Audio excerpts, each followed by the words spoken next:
Olá pessoal, hoje vamos apresentar nosso trabalho sobre a descolonização na Ásia e a Guerra Fria.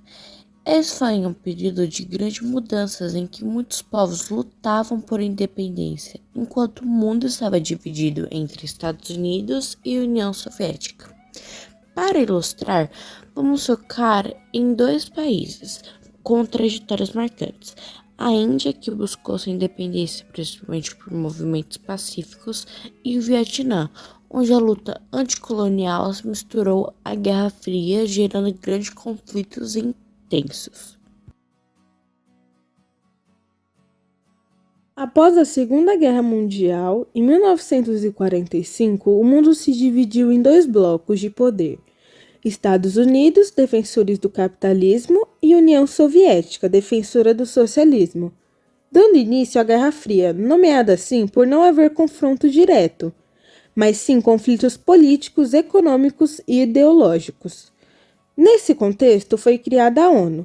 Também surgiram alianças militares, a OTAN, entre outros países capitalistas, e o Pacto de Varsóvia. Os Estados Unidos adotaram a doutrina de Truman e o Plano Marshall, oferecendo ajuda econômica para conter o comunismo. Já a União Soviética respondeu com o Mekong, integrando seus aliados socialistas. Assim, a Guerra Fria influenciou diretamente os movimentos de independência do continente asiático. Por exemplo, pois tanto os Estados Unidos quanto a URSS buscavam conquistar novos parceiros para seus blocos. Assim, muitos movimentos de libertação receberam apoio de um ou outro bloco.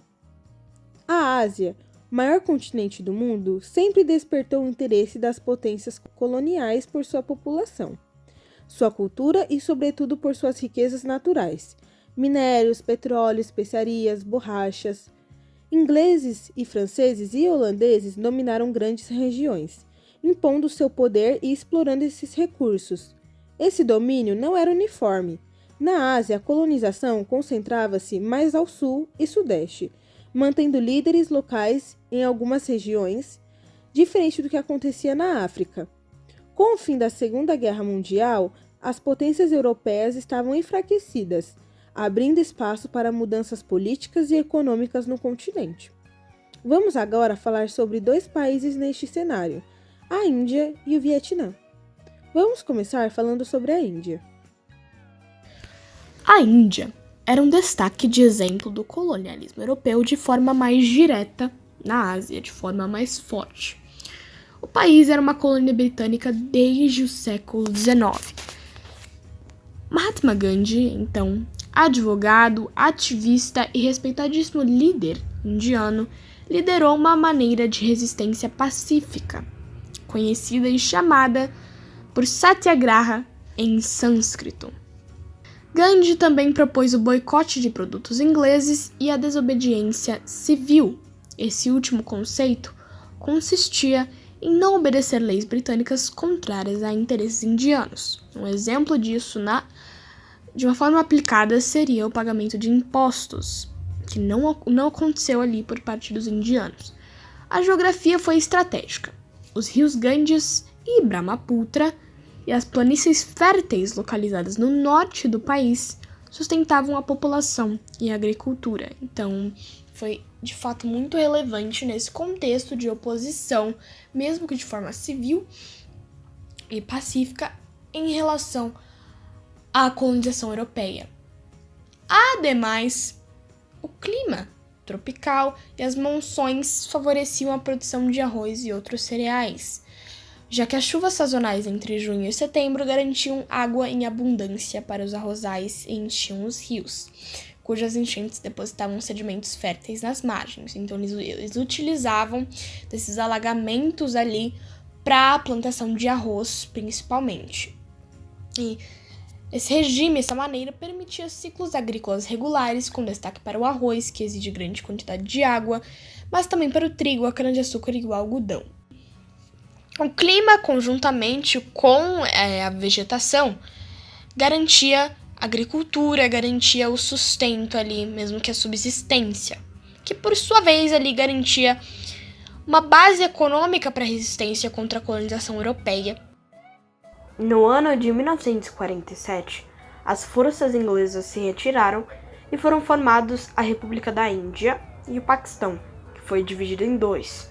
O Paquistão Ocidental, correspondente ao atual Paquistão, e o Oriental, correspondente ao atual Bangladesh.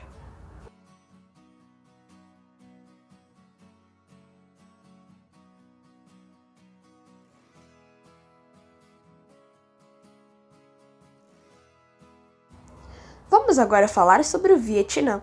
O território que hoje corresponde ao Vietnã esteve sob domínio europeu, principalmente francês, a partir da primeira metade do século XIX, formando a chamada Indochina Francesa. E durante a Segunda Guerra Mundial, o Japão invadiu o território, aproveitando-se da fragilidade francesa frente à Alemanha. Após a derrota do Japão em 1945, com a derrota do Eixo, que era o grupo dos aliados que o Japão fazia parte, surgiram movimentos de independência liderados por Ho Chi Minh, que criou a organização Viet Minh. A geografia nesse contexto também foi decisiva. Os rios Mekong e o Red River e os terrenos montanhosos dificultaram operações militares francesas e permitiram estratégias de guerrilha eficazes.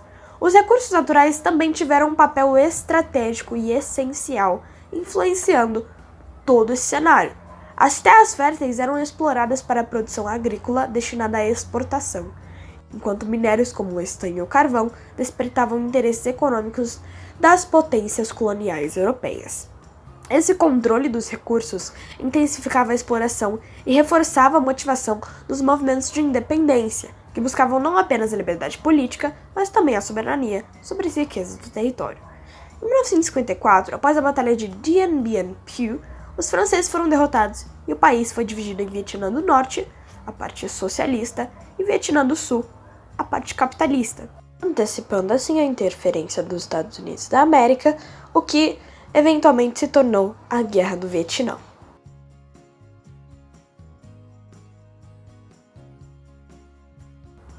A descolonização da Ásia mostrou como a busca por independência esteve ligada diretamente tanto à luta política quanto ao controle de recursos naturais estratégicos e de forma estratégica.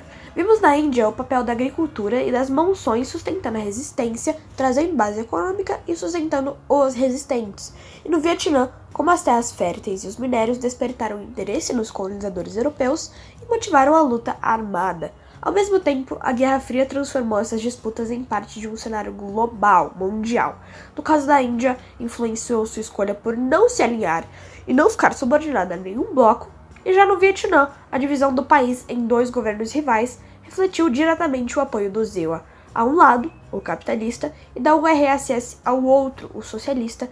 Por isso, estudar esse processo é fundamental. Ele ajuda a entender não só a formação dos Estados modernos, mas também como o passado, política e recursos se entrelaçam na construção da história.